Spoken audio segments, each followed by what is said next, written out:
IHSG sih udah berada di titik jenuh harusnya, tapi apakah waktu dia titik jenuh dia rebound seperti di sini? Pasti ada tanda-tanda nih rebound.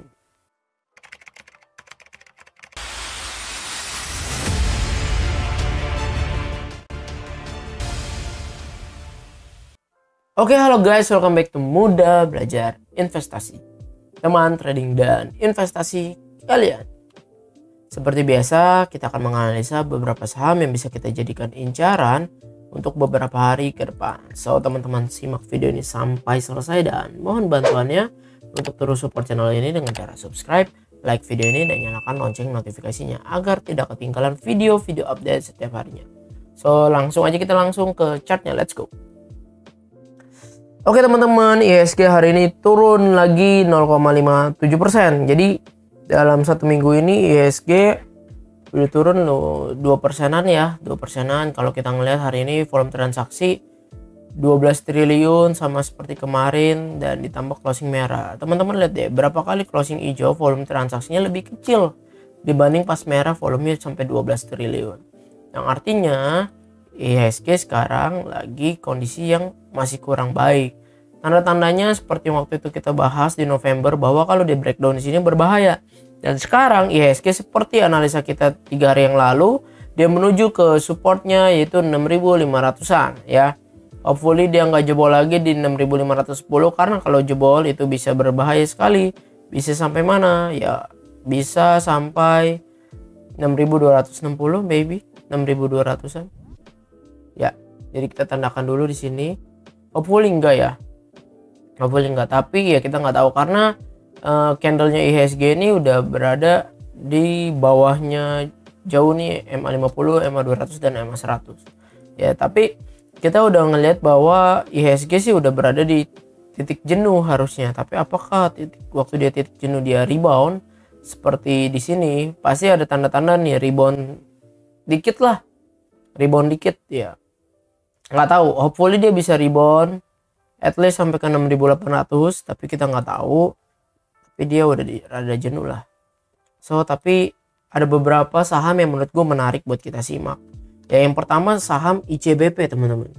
Nah, ICBP ini menarik karena ini kan dia saking uptrend ya, masih sangat uptrend, dan dia waktu itu udah break sini teman-teman, harusnya entry karena dia bikin higher high. Entry tak, sekarang dia udah ketemu lagi di resistance dia yang di sini tuh. Cakep kan? Akhirnya kena nih. Harusnya kita juga udah bisa set up buy waktu dia ngebreak higher high di sini nih. Cuman ketahannya. Jadi ini kita 10.45, menurut gue ini adalah average price ya. Karena dia hari ini naiknya juga cukup dengan volume ya. Volume besar ya. Ini bagus sih menurut gue. Jadi kalau misalkan dia break di atas pun kita baru entry juga oke-oke aja, 10.600 ya oke-oke aja sih. Tapi CBP ini adalah saham yang pergerakannya lama gitu, nggak bisa digomongin ini saham pergerakannya cepat gitu ya, tapi ini lama. Tapi menurut gue CBP ini cocok buat masuk ke portfolio jangka panjang, bener-bener jangka panjang ya. Nah, coba kita ngeliat nih ya dari sini deh. Nah, kalau kondisinya lagi di bawah MA kan gue pasti nggak beli. Jadi gue nggak ukur kenaikan dia dari bawah MA. Gue ngukurnya ketika candle tersebut udah berhasil close di atas ketiga MA. Berarti di sini ya 8.000. Misalkan kita entry di sini lah.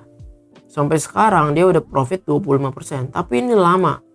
231 hari. Tapi 25% menurut kalian worth gak sih? Di saham yang menurut gue fundamental cukup kuat ya. Ya, dibanding lu deposito, ya ini menurut gue cukup baik sih buat ini ya. Karena di sini gue nggak akan beli gitu ya. Gue akan nebak bottom ketika dia beneran valid reversal dan candle ya closing di atas ketiga MA, entry, ceritanya begitu ya sampai sini. Terus misalkan kita enggak, gue belinya nggak di sana, belinya di sini nih. Tunggu moving average-nya dan MA 100-nya golden cross dan candle di atas ketiganya. Nah di sini 19% dalam 87 hari. Menurut gue ini worth it buat ICBP ya. Dan kalau misalnya kita ngeliat fundamental CBP nih, kita lihat kuartal ketiga dia kan udah punya laporan keuangannya itu net profitnya 1,6 triliun. Ya 1,6 triliun, yang dimana kuartal kedua cuma 155 miliar ya. Nah ini kenapa sih begini? Padahal ya teman-teman lihat ya, omset atau revenue ini tuh naik dikit doang, tapi kenapa bisa net profitnya naik ya sampai dari 155 miliar sampai ke 1,7 triliun? Ya, yang jadi masalahnya adalah waktu itu total beban usaha. Beban usahanya si ICBP waktu itu kenaikan yang tinggi di kuartal kedua itu salah satunya adalah gandum ya. ICBP kan Indomie ya, kita ngomongin Indomie. Indomie kita ngeliat nih saham gandumnya ya. Kita ngelihat bahwa saham gandum ini US dollar ya, kita ngeliat US dollar waktu di periode kuartal kedua tuh ya, Februari Maret ya, kan kuartal ke-1 ya, Maret sampai Maret. Dari Maret awal April ya, April. Nah, April kan startnya di April ini tuh 1000. Harga gandum 1000. Sampai ke Mei aja malah lebih mahal 1200 ya. Sampai ke Juni akhir kuartal ketiga saham wheat si gandum ini biaya produksinya masih mahal. Padahal sebelumnya waktu kuartal ke-1 ya, dari Januari sampai Maret itu harganya di kurang lebih 700 sampai 800 lah ya. Ya, namun di kuartal kedua nih harganya gandum ini tinggi sekali gitu. Nah, terus kuartal ketiga kita ngomongin bulan Juli harganya udah kembali ke 800 lagi. Ya tuh sampai murah sampai 700. Ya sampai ke berarti Juli sampai September ya. Sampai September akhir. Nah, masih average 800. Nah, yang dimana berarti bebannya si ICBP ini lebih berkurang. Ya, makanya di kuartal ketiga bisa bagus. Nah, nanti laporan kuartal keempat karena beban dari gandum ini semakin lama semakin murah, bisa jadi kuartal keempat profitnya lebih besar karena beban usahanya lebih kecil. Karena gandumnya lebih murah gitu ya teman-teman. Ya, kemarin kan gandum sempat mahal karena ada faktor Rusia Ukraina yang menutup ekspor impor tentang gandum. Maka itu ya berdampak lah ya. Semoga dunia damai-damai saja gitu ya. Revenue bagus. Nah, jadi ini untuk fundamental, untuk revenue ICBP ya bagus. Barangnya tetap laku-laku aja. Indomie siapa yang nggak makan? Sampai sekarang kita juga masih makan ya. Kayak begitu. Nah, ini untuk ICBP. Dan sekarang posisinya si ICBP menurut gue adalah posisi yang menarik.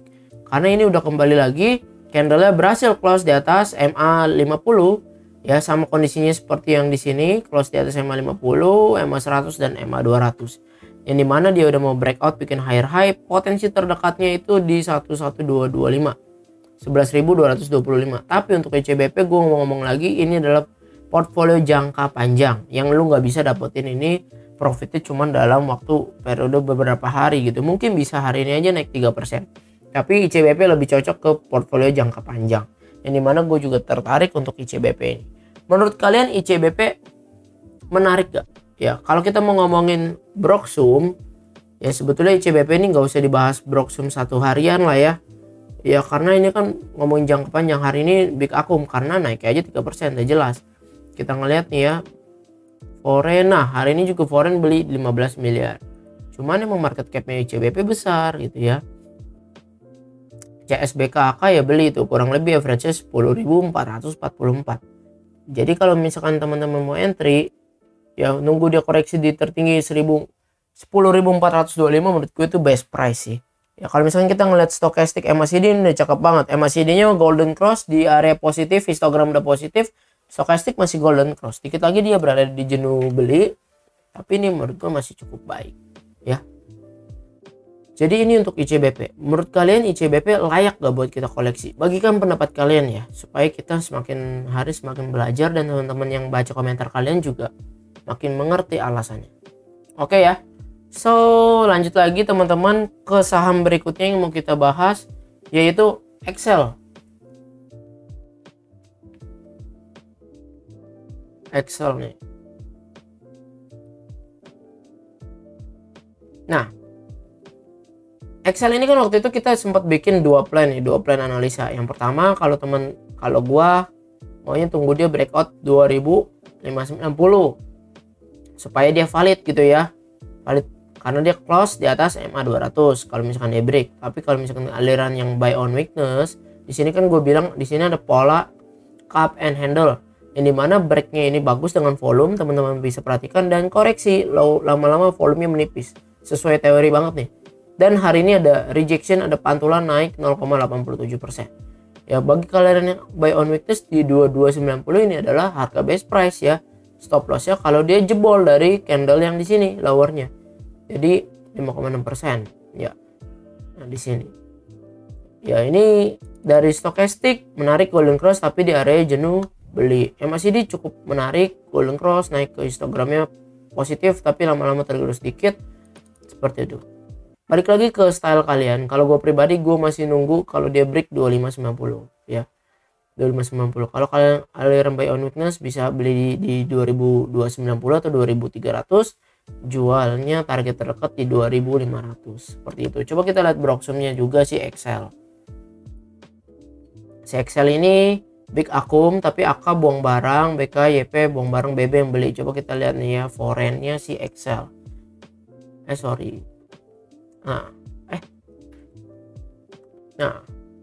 Foreign buang barang terus ya 8 miliar hari ini. Jadi untuk foreign Excel masih dibuang barang ya. Kembali ke style kalian. Kalau misalkan kalian ada buy on weakness, menurutku ini adalah best price yang terbaik sih ya. Hari ini aja mereka big akum di 2320 ya. Besok kalau dikasih ke 2300 ya boleh koleksi lah, target ke 10% ya. Bagi kamu pendapat kalian mengenai Excel. Lanjut ke saham berikutnya, MADC. Sebetulnya saham energi ini kan salah satunya ya MADC. Cuman saham energi kemarin lagi tergerus. Cuman gue mau bahas MADC. MADC ini dia kan uptrend banget. Ya gue demen sih sebetulnya polanya si MADC. Ini dia tuh uptrend parah tuh ya kan. Nah, kalau ngomongin sekarang dia bikin pola flag ya.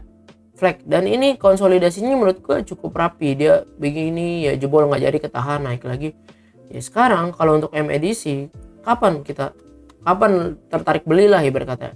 Kalau gue pribadi gue maunya tunggu dia break di area sini ya. Dia ngebreak flagnya lah at least gitu ya. Plan keduanya kalau dia break di sini bikin higher high supaya gue tahu ini saham uptrend. Kan dia ada rejection pas banget di MA100 dan ketahan lagi di MA50. Jadi kalau dia nggak ngebreak gue nggak akan entry untuk MADC. So jadi untuk MADC seperti ini teman-teman, plannya gue akan pasang alarm di sini ya. Kalau teman-teman juga ini targetnya kan kalau dia bikin pola flag, kalau dari teori ya kita tarik dari panjang lehernya ya, kita tarik ke sini kan tuh kan, targetnya at least ke 2200 gini ya. Oke, ini di sini gue juga pasang alarm supaya kalau misalkan nanti udah kecapai kapanpun ya bisa kita lihat ya seperti itu. Jadi ini nih teman-teman, untuk MADC sih menurut gue ya ini saham uptrend bagus, tapi terlepas dari itu kan saham energi lagi kurang baik ya. Nah tapi kalau untuk stochastic menarik, golden cross area jenuh jual ya. Terus MACD juga dikit lagi golden cross, histogram udah mau plus ya. Hopefully dia nge-break. Kalau nge-break sih cakep sih, pengen entry gua gitu ya. Ini untuk MADC. Coba kita lihat broksumnya aja. Hari ini small akum tapi AKBK rutin buang barang. Foreign hari ini buang barang 8 miliar ya. Oke, kalau misalnya kita mau ngeliat dari RTI pun hari ini foreign jual banyak nih, 22,93%. Gila ya, 22,93%. Dia belinya cuma 17%. Ini foreign buang barang banyak. Jadi yang beli banyak ini si domestik, tapi domestik pun belinya cuma kecil gitu ya. Nah, net foreign sell 1,1 T. Jadi foreign banyak yang buang barang nih sekarang ini. Nah, itu untuk MADC. Bagikan pendapat kalian. Lanjut ke saham berikutnya itu SCMA. Nah, SCMA ini kan kemarin sempat kita bahas waktu dia World Cup ya. Gue sih udah kena trailing stop waktu itu. Waktu dia naik sampai ke 276, gue udah kejual di 264 karena besoknya dibalik turun. Gue jual kalau misalkan dia close di bawah candle waktu dia naik ini. Kejual deh di 262, 264, 262. Kejual, habis itu dia turun lagi ke 222. Ya untuk sekarang si SCMA dia berpotensi bikin pattern reversal. Tapi sama seperti plan yang lalu, gue maunya tunggu dia ngebreak dari MA200. Kalau enggak ya lupakan ya. Dia bikin nih, kalau dia nggak ngebreak ya lupakan. Kalau di sini waktu dia ngebreak MA200 kan kita lumayan ya, maksudnya yang trade cepet ini kan lumayan ya, dapat kurang lebih 10%. Gue sih nggak 10%, gue dapetnya 7%-an 8% lah, 8%.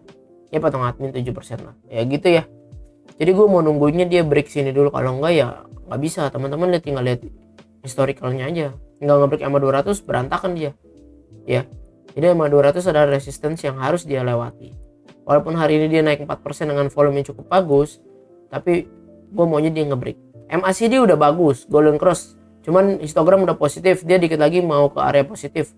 Ya, semoga waktu dia ngebreak MACD pas banget ngelewatin titik 0 ini sini, jadi ke area positif, dan stokastik masih golden cross ya, masih cukup baik. Kalau kita ngeliat sekarang ECMA Broxum-nya, maka hari ini big akumulasi, OD bling barang sampai 18 miliar. Kita ngeliat langsung aja foreign gimana. Foreign tetap distribusi rutin dari tanggal 5 sampai tanggal 11 Januari ini buang barang terus, hari ini 3 miliar. Ya, jadi untuk ECMA benar-benar nunggu dia ngebreak dulu nih. Ya, MA 200-nya itu dia adalah di 230. Jadi gue mau tunggu dia 234. Ya 232 lah gue udah liatin. Oke. Dia kan 230, 232 gue udah liatin. Untuk apakah dia ngebreak dengan volume? Kalau break ya sikat gitu ya. Oke. Lanjut ke saham berikutnya itu MAPI. Nah, MAPI ini juga keren nih saham sebetulnya. Ya, karena dia uptrend banget. Uptrend banget tuh. Bikin higher high terus konsisten, bikin higher low terus konsisten. Sekarang hari ini dia rebound 6%. Yang dimana dia dekat lowernya di sini tuh ya, teman-teman lihat. Ya, ini garis konsisten banget bikin begini. Lalu dia rebound 6%. Cuman sayangnya reboundnya dia volumenya nggak sebesar koreksinya dia. Ya, nggak sebesar koreksinya dia. Nah, jadi cakep gak ya? Cakep gitu. Waktu itu MAPI gue pernah entry di sini waktu dia ngebreak kan lumayan tuh dapat ya. Cuman ya ini gue hapus lah. Nah, sekarang gue maunya tunggu dia ngebreak lagi. Ngebreaknya mana? Ngebreak di sini, batasan ini. Karena kan dia konsisten mesti bikin higher high dong. Kalau misalkan emang nih saham konsisten uptrend, maka kita coba bikin di sini. Ya, kalau dia ngebreak ini, maka menurut gue MAPI layak buat kita entry gitu ya. Biar dia konsisten bikin higher high, berarti itu saham uptrend parah. Cakep ya. Terus kita ngeliat stokastiknya menarik, udah jenuh jual dan golden cross. MACD cuma masih belum menarik, gila minus parah. Makanya jangan langsung entry kalau gue pribadi. Gue maunya tunggu dia break, MACD masuk ke area plus lagi. Ini kan dia uptrendnya waktu dia masuk di area plus ya, MACD ya.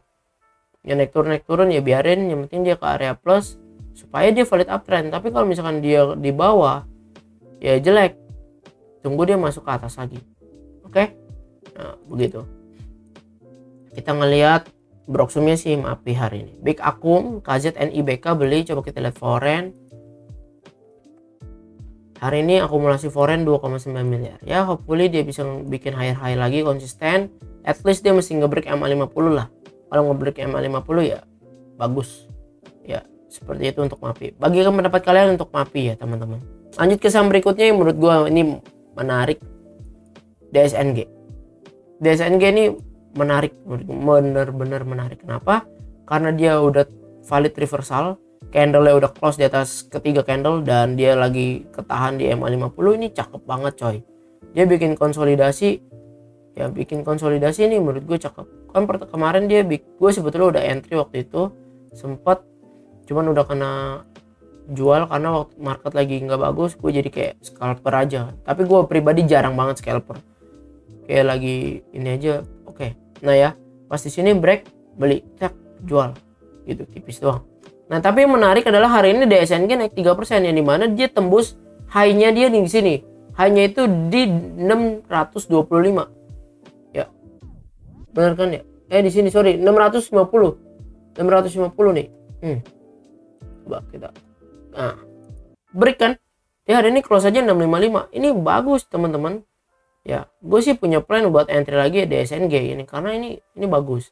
At least dia koreksi sampai sini pun masih cukup oke untuk kita ini, karena gue anggap di sini kan supportnya itu di moving average 50 ya. Jadi ini menurut gue cakep untuk DSNG. Misalkan kita entry sini, ya cuman stop lossnya emang agak lebar. Nah begini, 10% stop lossnya. Tapi targetnya si DSNG pertama bisa di sini 705 atau yang tertinggi di 760. Oke. Nanti untuk DSNG. Nah, dari stokastik dia emang harusnya koreksi dulu. Nah, terserah teman-teman, koreksinya mau nunggu dia tunggu pullback ke 630 baru entry boleh, terserah. Tapi MACD-nya menurut gue menarik, dia golden cross sambil ngebreak dan histogramnya plus. Ya. Jadi untuk DSNG menurut gue cukup menarik. Coba kita lihat DSNG broksumnya. Normal akum ya, cuman emang yang belinya itu masih cuman ratusan juta itu. CP aja beli hampir 1 triliun, baru hampir, belum 1 triliun. Ya, foreign dikit lah. Foreign nggak terlalu minat amat nih kelihatannya. Akumulasi juga cuma 96 juta. Ya, jadi untuk DSNG seperti ini teman-teman. Dari stokastik menarik, dari MACD menarik, stokastik udah jenuh beli, harusnya koreksi dulu. Koreksinya sampai mana? Mungkin sampai 625, tapi gue maunya tunggu dia koreksi ke 625 terus dia ngebreak lagi higher high, gue entry. Biasanya seperti itu ya. Ngebreak higher high, entry. Berarti di sini di 660. Ya. Nah, kalau misalnya udah seperti ini, stop loss gue biasanya turun ke sini nih. Tapi dia mesti koreksi dulu ke sini terus dia baru ngebreak ke atas. Ya kalau enggak ya, kalau dia benar-benar esok ngebreak 660 ya gue juga entry juga sih. Seperti itu. Ya stop loss sistem stop loss kalau emang kena stop loss. Lagi-lagi gue cuma mau ngingetin teman-teman, market lagi volatile banget, lagi agak kurang ada tenaga, market masih sepi. Dan beli pun gue juga tipis-tipis, nggak yang biasa full porsi karena market lagi seperti ini. Dan gue mau ngingetin money management harus ketat. Karena stop loss nggak bisa dipungkiri, jangan sampai lu nggak pasang stop loss, berbahaya sekali. Oke teman-teman, sekian analisa saham kita pada hari ini. Semoga analisa ini bisa membantu kalian. So, thank you and see you in the next video. Bye-bye.